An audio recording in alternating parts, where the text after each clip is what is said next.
Hello दोस्तों, good morning. स्वागत है आपका आपके अपने YouTube channel create wealth with Atul में। मैं हूं आपका दोस्त अतुल गोयल। आज हम डिस्कस करेंगे housing finance company India bulls home loans के बारे में। ये कंपनी काफ़ी न्यूज में रही है, अपने मोमेंटम को लेके काफ़ी मूवमेंट रहता है इसके शेयर प्राइस में। ट्रेडर्स का फेवरेट स्टॉक बन चुका है और जो पिछले 1-2 सालों से इसके साथ चला है, जो पीक से ये शेयर गिरा है 1440 के आसपास से ऑलमोस्ट 80-90 रुपीज़ का ये हो गया था और उसके बाद 360-370 भी गया। चार्ट्स पे हम इसे डिस्कस करेंगे। उसके बाद से फिर ये डाउन आया, तो काफ़ी मोमेंटम में रहता है, ये काफ़ी न्यूज़ में रहता है। बीच में कॉर्पोरेट गवर्नेंस के काफ़ी इश्यूज थे इनके, जिसकी वजह से ये शेयर टूटा, प्रमोटर्स चेंज हुए, तो काफ़ी चीज़ें हैं। तो इन सब चीज़ों को देखते हुए ये जानना ज़रूरी है, क्या कुछ फंडामेंटल्स इनके अब चेंज हो रहे हैं, क्या इसके अंदर पैसा लगाना चाहिए, इन्वेस्ट करना चाहिए, कितने टाइम के लिए करना चाहिए, कितना ये रिस्क है इसके अंदर, डाउन साइड कितना है और क्या रिवार्ड्स ये दे सकता है। इन्वेस्ट करने से पहले जो ज़रूरी बात होती है अपना लॉस मैनेजमेंट करना, अपना जो डाउन साइड है उसको मैनेजमेंट करना ज़रूरी होता है। प्रॉफिट्स तो कोई भी शेयर निकाल के दे ही देगा, मेन है लॉस नहीं होना चाहिए, कैपिटल सेफ होनी चाहिए, कैपिटल प्रोटेक्ट रहनी चाहिए आपकी। तो आप डिस्कस करते हैं इंडिया बुल होम लोन्स के बारे में। जैसा इसका नाम बता रहा है, हाउसिंग फाइनेंस कंपनी है ये लोन देते हैं, लोन अगेंस्ट प्रॉपर्टी, और प्रधानमंत्री आवास योजना के अगेंस्ट भी ये लोन्स वगैरह दे रहे हैं। तो ये इनकी वेबसाइट है,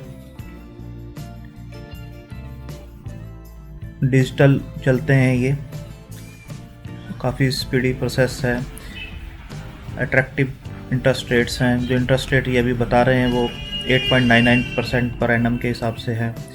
अभी अगर शेयर प्राइस को भी देख लेते हैं, ये लाइव मार्केट है, 9:40 के आसपास का टाइम हो रहा है। अब देखेंगे 195.65 के आसपास ये काम कर रहा है। आज का जो है 196.95 हाई बनाया, 194 के आसपास का लो बनाया, 52 भी हाई जो है 361 का है। अब देखेंगे वहाँ से काफ़ी नीचे काम कर रहा है ये शेयर। अभी 81 का जैसे मैंने बताया था लो बनाया है, वहाँ से ऑलमोस्ट डबल से ज़्यादा पे काम कर रहा है। वॉल्यूम जो ट्रेड हुए हैं अभी 13,68,000 हो चुके हैं। ट्रेडिंग काफ़ी होती है इसके अंदर, वेरी बुलिश दिखाया गया टेक्निकल चार्ट पे, काफ़ी बुलिश नज़र आता है। जो मार्केट कैप है वो 9,000 करोड़ के आसपास की है। अब ये पहले जो था मिड कैप कंपनी थी, अब ये स्मॉल कैप में कंसिडर होता है। 9,000 करोड़ का मार्केट कैप है इसका। जो मेन चीज़ है इसकी फेस वैल्यू 2 पर जो डिविडेंड यील्ड इसका बनता है वो काफ़ी इम्प्रेसिव बनता है, जो कि 15.84% के आसपास निकल कर आता है।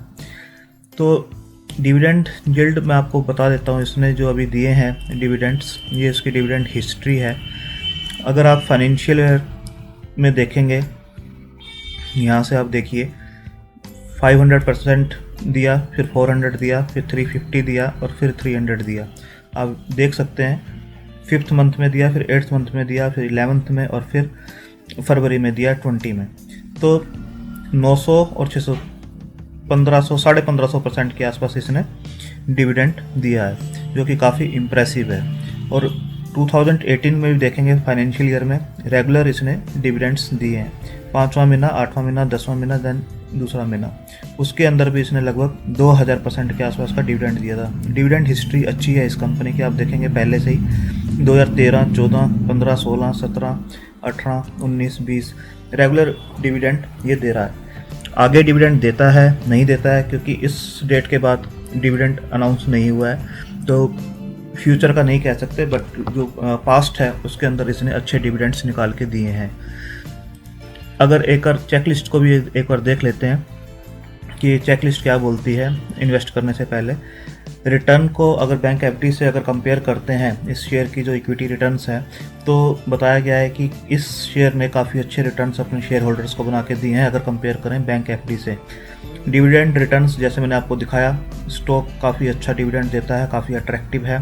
फ्यूचर में देता है नहीं देता, कैसी इनकी ग्रोथ रहती है कंपनी की, वो किसी भी कंपनी के बारे में नहीं कह सकते, बट पास्ट का जो है अच्छा रिटर्न ये जो डिविडेंड है निकाल के दिया है। एंट्री पॉइंट जो बताया गया ओवरबॉट जोन में बिल्कुल नहीं है और गुड टाइम टू कंसीडर है। अपने 52 वीक हाई से जैसे मैंने दिखाया काफ़ी नीचे काम कर रहा है, 52 वीक लो से डबल हो चुका है हालांकि, बट 52 वीक हाई से अभी भी ऑलमोस्ट 40% के आसपास या 50% के आसपास काम कर रहा है। जो रेड फ्लैग है हाई डिफ़ॉल्ट प्रोबेबिलिटी है, जैसे मैंने आपको पहले भी बताया कॉर्पोरेट गवर्नेंस के काफ़ी इश्यूज थे इनके साथ। मॉडरेट रिस्क है इसके अंदर, काफ़ी वोलेटिलिटी रहती है, जैसे मैंने बताया वोलेटाइल है काफ़ी, तो काफ़ी अप डाउन्स होता है, एक एक दिन में ही 10-10, 12-12%, 15% तक भी ऊपर नीचे हो जाता है।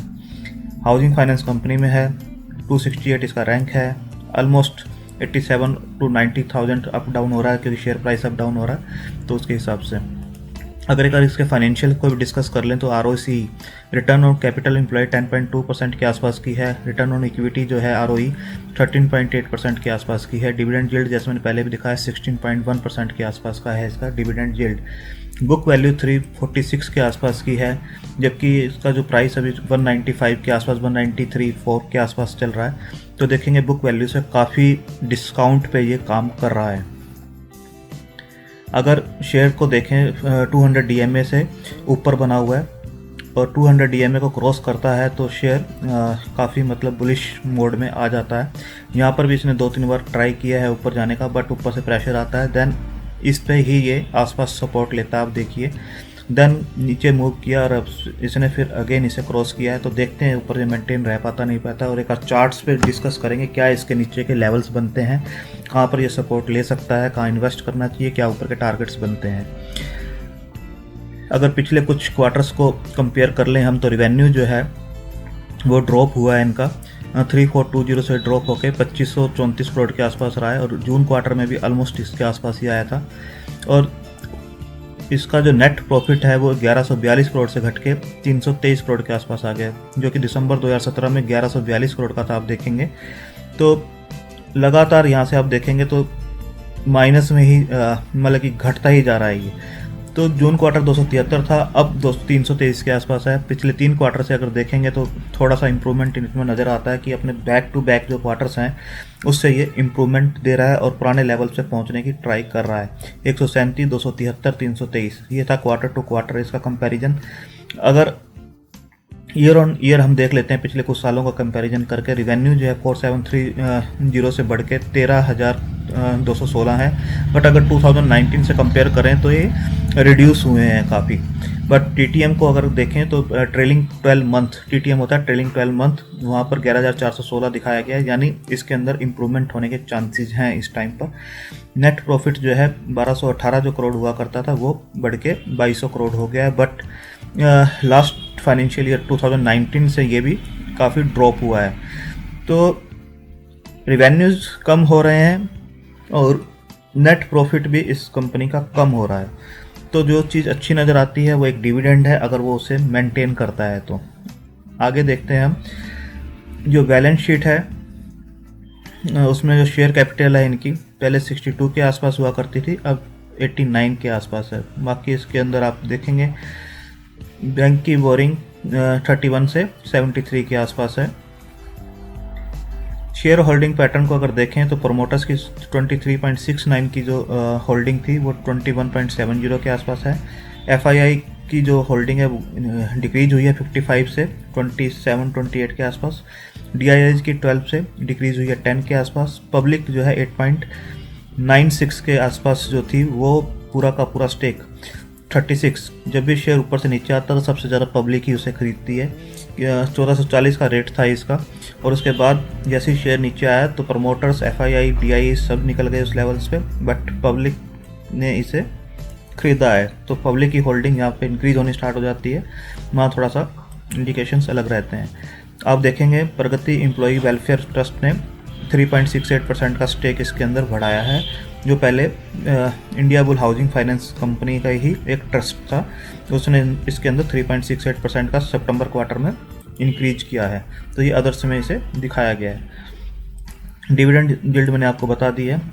इसके अंदर जो चेयरमैन थे समीर गहलोत, जो को फाउंडर थे इसके, उनको आप देखेंगे 12 अगस्त के आसपास से डाउन किया गया है, क्योंकि को फाउंडर थे, बट जो ब्लेम्स इनके ऊपर लग रहे थे मनी लॉन्ड्रिंग और सब कुछ के, जिसकी वजह से कंपनी की इमेज जो ख़राब हो रही थी उसको स्टेप डाउन किया गया है, थोड़ी सी इमेज को सुधारने के लिए, थोड़ा सा न्यूज़ से हटने के लिए। ये एक सरप्राइज मूव था उस टाइम पर, बिल्कुल सुबह सुबह की जैसे न्यूज़ थी, और जैसी पब्लिश हुई तो काफ़ी चीज़ें, तो उनकी जगह जो बनाए गए थे चेयरमैन समीर गहलोत को हटाकर रिप्लेस्ड बाय एसएस मुंद्रा, जो कि फॉर्मर, आप ध्यान देंगे, farmer deputy governor of RBI, जो इनको पहले ही 2018 में ही बोर्ड ऑफ डायरेक्टर्स में लिया गया था। उसके बाद समीर गहलोत को हटाकर एसएस मुंद्रा को बनाया गया, जिनके पास पूरा एक्सपीरियंस है रिजर्व बैंक ऑफ इंडिया में भी काम करने का, तो एक फाइनेंशियल सेक्टर से वो बिलोंग करते हैं। इससे पहले भी वो जो है, आप देखेंगे, ये जो गहलोत हैं, इनकी दूसरी एक सब्सिडरी कंपनी है इंडिया बुल वेंचर, उसके सीईओ का काम देखेंगे, बने रहेंगे, बट उसका काम देखेंगे, और जो उनके फाइनेंशियल और हेल्थ केयर बिजनेस है उस पर कंसंट्रेट करेंगे। अगर मुद्रा का आप देखेंगे तो ये 2018 में, जैसे मैंने बताया, इनके बोर्ड ऑफ डायरेक्टर्स में लिया गया था, और ये काफ़ी कंपनी में पहले भी जो बैंक्स फाइनेंशियल सेक्टर्स हैं उसके अंदर काम कर चुके हैं। आप देखेंगे various level position in public sector banks including chairman managing director of bank of Baroda, executive director of union bank of India, chief executive of bank of Baroda, और जुलाई 2017 तक ये डिप्टी गवर्नर रहे हैं आरबीआई के। तो अच्छा एक्सपीरियंस है एक फाइनेंशियल कंपनी को चलाने का, जिस स्टेज पर ये कंपनी चल रही है वहाँ से ये इसको निकाल सकते हैं। अभी रिसेंटली 21 नवंबर को इन्होंने India bull housing Finance appoints former Bank of India MD as independent director. तो इनकी जो हायरिंग्स हो रही हैं इस कंपनी को आगे बढ़ाने के लिए है, ग्रोथ को बढ़ाने के लिए है, तो उसी बिल्कुल ट्रैक पे चलते हुए हायरिंग्स जो ये कर रहे हैं बोर्ड ऑफ डायरेक्टर्स की, अपने चेयरमैन को जो इन्होंने चेंज किया है, तो आने वाले टाइम में इनके जो एक्सपीरियंसेस हैं उनका ये सहारा लेके इस कंपनी को आगे ग्रोथ करवाना चाहते हैं। तो आप देखेंगे कि जो फॉर्मर बैंक ऑफ इंडिया के एमडी थे उनको इंडिपेंडेंट डायरेक्टर भी यहाँ पर बनाया गया है। ये न्यूज़ है 21 नवंबर की। अगर आप देखेंगे इंडिया बुल हाउसिंग फाइनेंस, जो इसके Q2 रिजल्ट्स आए थे 11 नवंबर को, तो 11 नवंबर को जो रिजल्ट्स आए थे, नेट प्रॉफिट जो डिक्लाइन हुआ है 54% से 323 करोड़ हुआ है। तो क्वार्टर ऑन क्वार्टर ये कंपनी इंप्रूव कर रही है, जैसे मैंने आपको यहाँ पर भी दिखाया था। तो बट फिर स्टिल प्रेशर में है, 54% डिक्लाइन हुआ है। जो मेन चीज़ है इनकी, जो एसेट क्वालिटी होती है वो इसके अंदर देखने वाली है। ग्रॉस एनपीए जो एसेट क्वालिटी होती है हैज रिमेन्ड मॉडरेट एट 1.96%। तो जो एनपीए हैं वो इन्होंने काफ़ी अच्छे मेंटेन कर रखे हैं। Without the supreme court dispensation growth NPA would be 2.21%, जो एक रेंज में है। एसेट क्वालिटी को ये मेंटेन करके चल रहे हैं। तो इसके बाद आप देखेंगे अभी इनका जो है SEBI exempt Sameer Gehlot IBH India bull housing trust है, ये फ्रॉम ओपन ऑफर ऑब्लिगेशन, ये इसके अंदर स्टेक बढ़ाना चाह रहे हैं। जैसे आप देखेंगे, मैं शॉर्ट में आपको बता रहा हूँ इसका। Following the proposed acquisition trust would hold 15% in India bull housing finance. तो सेबी ने इनको परमिशन दे दी है, एग्जम्प्ट कर दिया है ओपन ऑफर से और इन स्टेक बढ़ाने के लिए। तो following the proposed acquisition trust would hold, ये जो ट्रस्ट है समीर गहलोत का है, उसको 15% का दे दिया है permission. Sameer Gehlot who is the promoter of India bull housing finance hold 100% equity share of इनस इंफ्रास्ट्रक्चर। तो ये परमिशन सेबी की तरफ से सेबी को अप्लाई की गई थी, जिसकी परमिशन इनको दे दी गई है। ये एक पॉजिटिव न्यूज़ है इसके लिए। इंडिया बुल हाउसिंग फाइनेंस के जो एक इंडिपेंडेंट डायरेक्टर है, जो उनकी तरफ से जो इंटरव्यू दिया गया है कि आगे आने वाले टाइम में कैसी ग्रोथ इनकी रह सकती है, तो इन्होंने बताया है कि हाउसिंग सेल्स जो है डेफिनेटली पिक्ड अप, क्योंकि पिछले काफ़ी 7-8 साल से आप देखेंगे कि एक ही लेवल पे जो प्राइस हैं वो काम कर रहे हैं। तो इन्होंने जो रीजन्स बताए हैं ग्रोथ करने के हाउसिंग सेक्टर के, क्योंकि हाउसिंग सेक्टर जैसे ही ग्रो करेगा तो इनकी भी लोन्स देने की जो कैपेसिटी है वो भी इंक्रीज होगी और कंपनी का रिवेन्यू बढ़ेंगे और प्रॉफिट्स भी बढ़ेंगे। एक तो ये बता रहे हैं कि interest rate has come down and so EMI पर lakh has come down by 25%। तो इंटरेस्ट रेट एक तो बता रहे हैं कि कम हो गए हैं काफ़ी, तो पीपल आर गेटिंग अनदर 15%। और दूसरा रीजन बता रहे हैं जो डेवलपर्स की तरफ से डिस्काउंट्स दिए जा रहे हैं, 15% के आसपास डिस्काउंट्स दिए जा रहे हैं। एक तो लोन सस्ते हो गए हैं, दूसरा डेवलपर्स अपना जो इन्वेंट्री बेचना चाह रहे हैं वो भी डिस्काउंट्स दे रहे हैं एडिशनल 15% के आसपास। और तीसरा रीजन जो है, इन state like Maharashtra the stamp duty is slashed from 5% to 2%। ये सब मूव्स हैं ग्रोथ को बढ़ाने के लिए हाउसिंग फाइनेंस को। तो महाराष्ट्र में स्टैम्प ड्यूटी भी 5% से घटा के 2% कर दी गई है। तो आप देखेंगे काफ़ी रीजन्स बनते हैं। चौथा रीजन जो बनता है, the EMI effectively is very close to the rent. अगर आप एक रेंट पे करते हो 15,000 रुपये, तो अब 2 BHK का जो 15,000 रुपये है, ईएमआई भी उसकी ऑलमोस्ट इतनी ही जाती है। तो ये कह रहे हैं कि रेंट और ईएमआई के बीच का जो डिफरेंस था वो काफ़ी कम हो गया है। तो लोग जो प्रेफरेंस कर रहे हैं वो ईएमआई पे करना प्रेफर कर रहे हैं इंस्टेड ऑफ रेंट। तो ये कुछ रीजंस बताए हैं आने वाले टाइम में कि हाउसिंग सेल्स जो है वो ग्रो करेगा और उसके साथ साथ इंडिया बुल हाउसिंग फाइनेंस भी ग्रो कर सकता है। हाँ, इसमें वो बता रहे हैं कि थोड़ा टाइम लग सकता है, 2021 का वो टाइम दे रहे हैं फर्स्ट क्वार्टर से। तो इसके अंदर आने वाले टाइम में इनका देखना होगा जो इन्होंने लेवल दिए हैं। इन्होंने यहाँ बताया the model has change and we have been consolidation mode tills recently. और 2500 we have disburse almost 2500 crore this quarter.